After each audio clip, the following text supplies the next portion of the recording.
সরকারের পক্ষ থেকে মে মাসে দাম সমন্বয়ের আভাস দেওয়া হলেও হঠাৎ করেই বাড়ানো হলো জ্বালানি তেলের দাম। আর এর প্রভাব পড়তে শুরু করেছে সাধারণ মানুষের পকেটে।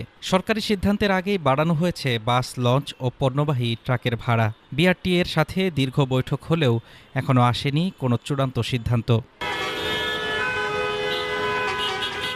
এপ্রিল মাস তেলের দাম বাড়বে না, সরকারের এমন আশ্বাসের রেশ কাটতে না কাটতেই গত শনিবার আসে দাম বাড়ানোর ঘোষণা।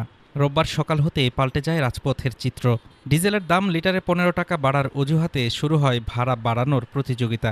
সরকার ও বিআরটিএর চূড়ান্ত সিদ্ধান্তের তোয়াক্কা না করেই অনেক বাসে আদায় করা হচ্ছে বর্ধিত ভাড়া। রাজধানীতে লাভবাহিক পরিবহনে যেখানে ৩৬ টাকা ভাড়া হওয়ার কথা, সেখানে চাওয়া হচ্ছে ৫০ টাকা। দূরপাল্লার রুটে কোথাও কোথাও ভাড়া বেড়েছে ১০% পর্যন্ত। ভাড়া নির্ধারণে গতকাল রাতে বিআরটিএ কার্যালয়ে মালিকদের সাথে দীর্ঘ বৈঠক হয়। মালিকরা কিলোমিটারে ১.৫ টাকা বৃদ্ধির প্রস্তাব দিলেও তা নাকচ করে দেয় বিআরটিএ। ব্যয় বিশ্লেষণে কিলোমিটারে ২২ পয়সা বৃদ্ধির প্রাথমিক সিদ্ধান্ত হলেও শেষ পর্যন্ত চূড়ান্ত সুপারিশে সই করেননি মালিকরা। বিআরটিএ চেয়ারম্যান জানিয়েছেন, আমরা ব্যয় বিশ্লেষণ করেছি, সোমবার সকালে সুপারিশ মন্ত্রণালয়ে পাঠানো হবে।